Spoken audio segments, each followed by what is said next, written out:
धाराविद्युत आणि चुंबकत्व या पाठामध्ये अगोदरच्या तासामध्ये आपण धाराविद्युत म्हणजे काय आणि मग चुंबकत्व कसं काय निर्माण होतं याच्याबद्दल प्राथमिक माहिती अभ्यासली. आता तुमच्या लक्षात आलं की विद्युत प्रभारांची निर्मिती कशी होते. ज्यावेळी घर्षण होतं त्यावेळेस एखाद्या वस्तूच्या बाह्य भागामध्ये असणारे कण ते कोणते इलेक्ट्रॉन्स, हे इलेक्ट्रॉन्स गतिमान होतात म्हणजेच ते मुव्हेबल असतात, हालचाल करण्याजोगे असतात, म्हणून त्याला चल कण म्हटलेलं आहे आपल्या पुस्तकामध्ये. ह्या इलेक्ट्रॉनला चल विद्युत कण म्हटलेले आहे कारण हे कण प्रभारित आहेत.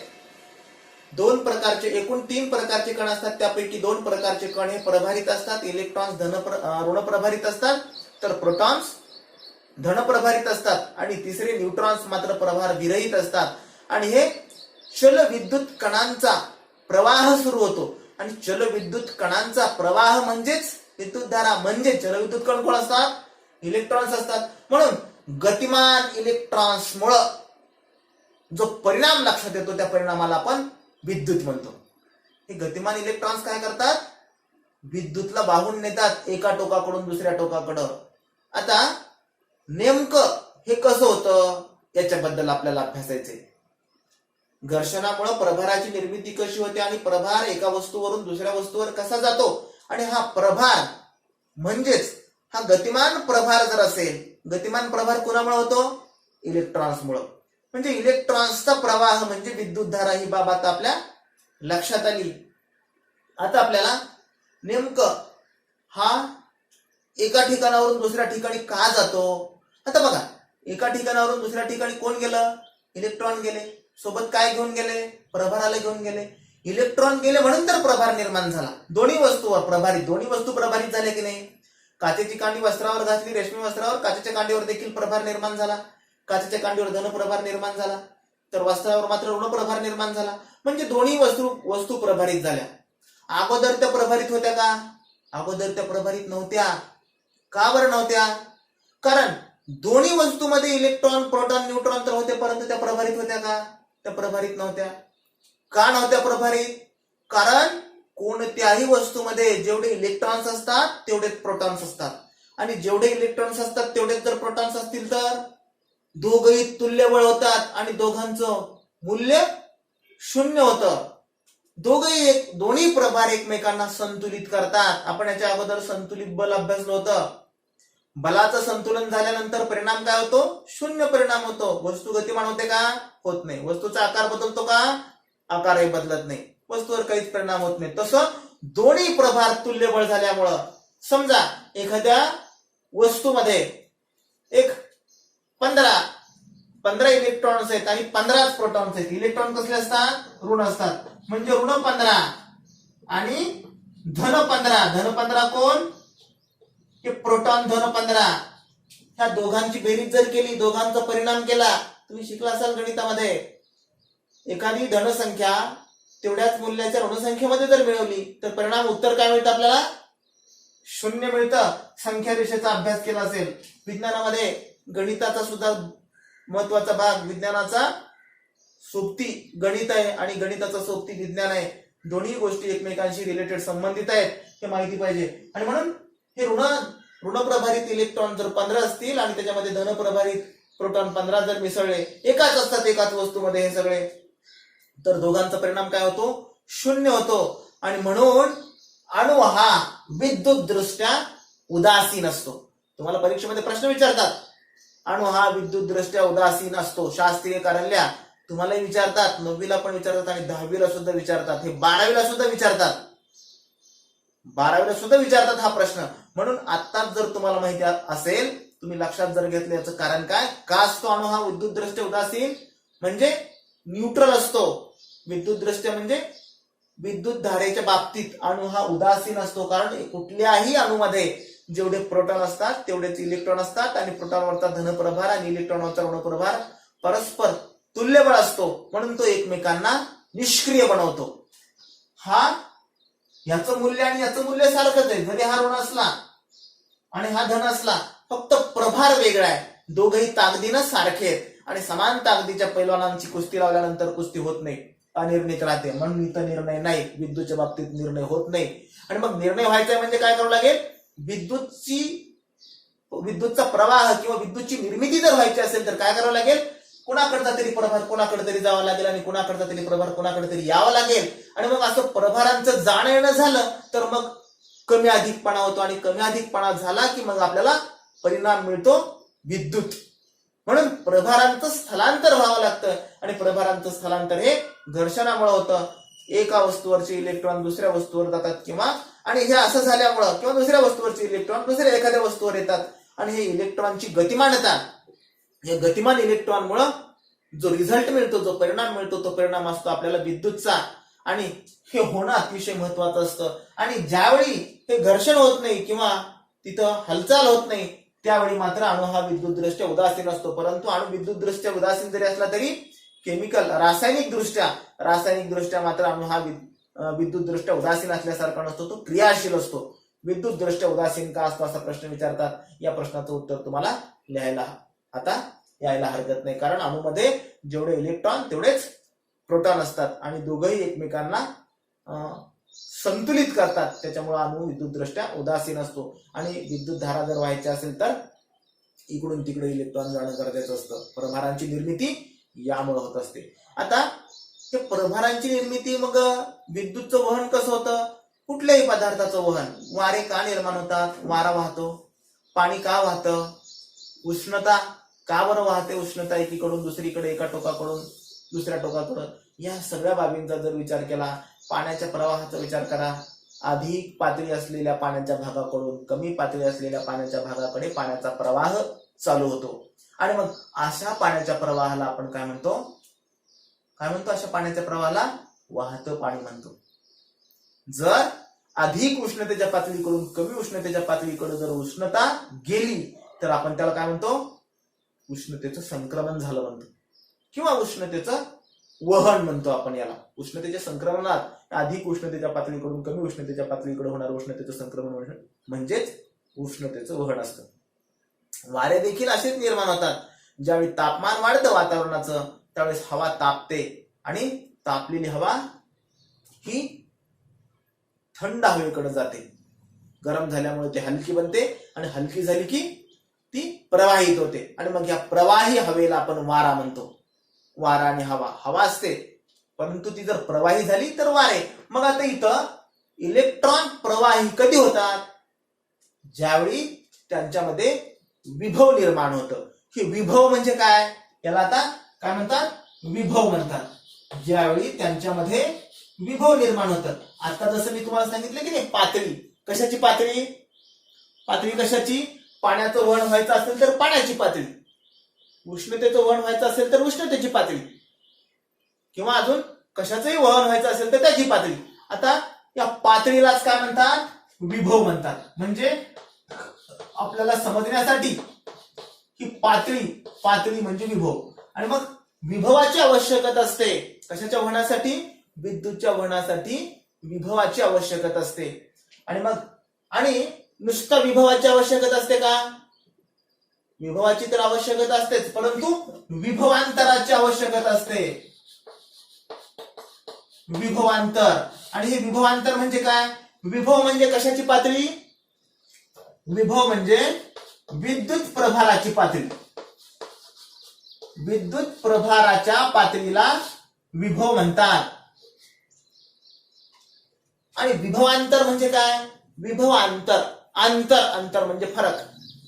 विभवांतर होणं म्हणजे काय, पातळीमध्ये कमी अधिकपणा होणं. आणि मग हा कमी अधिकपणा झाला की आपोआप अधिक जिकडे आहे तिकडून कमी असलेल्या भागाकडे प्रवाह चालू होतो. आणि हा विभवांतर म्हणजे काय, मग विद्युत प्रभाराच्या पातळीच्या फरकाला विभवांतर म्हणतात. मग पातळीत फरक कधी पडतो हे आपण अभ्यासलं. ज्यावेळेस तुम्ही काचेची कांडी रेशमी वस्त्रावर घातली त्यावेळेस काचेच्या कांडीवरचे इलेक्ट्रॉन वस्त्रावर गेले आणि फरक झाला. इकडची अगोदर मात्र सारखे होते इलेक्ट्रॉन, नंतर फरक झाला, इकडचे इलेक्ट्रॉन तिकडे गेले, म्हणजे एकीकडे कमी आणि एकीकडे जास्त झाले. आणि मग जिकडे जास्त पातळीकडून कमी पातळीकडे प्रवाह होतो हे आपल्याला माहिती आहे. पाण्याच्या प्रवाहाचं उदाहरण घ्यायचं आपण. नदी कशी वाहते, जास्त पाण्याच्या पातळीकडून कमी पाण्याच्या पातळीकडे नदीतला पाण्याचा प्रवाह चालू असतो आणि म्हणून नदीतलं पाणी वाहतं. तसं इथं सुद्धा विद्युत प्रभार कुणीकडे वाहतो? जास्त प्रभाराकडून कमी प्रभाराकडे वाहतो. मग आता जास्त प्रभार कशाला म्हणायचं आणि कमी प्रभार कोणाला म्हणायचं? विभवांतर म्हणजे काय लक्षात आलं? विद्युत प्रभाराच्या पातळीतील फरकाला विभवांतर म्हणतात. आणि मग हा प्रभार कोणीकडून वाहतो? जास्त प्रभाराकडून कमी प्रभाराकडे वाहतो. मग जास्त प्रभार असं गृहीत धरलेलं आहे, असं मानलेलं आहे, जास्त म्हणजे धन. आता धन आपण कसं लक्षात ठेवायचं? ज्याच्याकडे जास्त धन असतं, ज्याच्याकडे जास्त पैसा असतो, तो जरा जास्त श्रीमंत मानला जातो आपण, है की नाही? आणि मग हा पैसा कोणाकडून जातो? श्रीमंताकडून गरीबाकडे जातो. आणि मग म्हणून गरीब कुणाला म्हणायचं? जो ऋण असतो, ऋणको असतो, घेणार असतो तो. आणि म्हणून हे गृहीत धरलेलं आहे. हे असंच असतं. आपल्याला एखादी गोष्ट गृहीत धरल्यानंतर आपल्याला अपेक्षित जे साध्य करायचे तिथपर्यंत पोहोचता येतं. याला तर्कशास्त्रामध्ये तुम्ही आता तुम्हाला भूमिती नावाचा एक विषय येईल नंतर, आता पुढच्या वर्षी. त्याच्यामध्ये प्रमेय असतात. अगोदर काहीतरी मांडावं लागतं आणि हे गृहीतक धरून आपल्याला जे साध्य करायचे तिथपर्यंत पोहोचावं लागतं. तसे गृहीत धरल्या गेलं. धन पातळी, धन विद्युत प्रभाराची पातळी म्हणजे अधिकची पातळी असते, हे आता आपण लक्षात घ्यायचं. आणि मग विद्युत प्रभाराचं वहन कसं होतं? धन विद्युत पातळीकडून ऋण विद्युत पातळीकडे प्रभारांचं वहन होतं. आणि हे होत असताना कोण जातं कोणीकडून कुठं?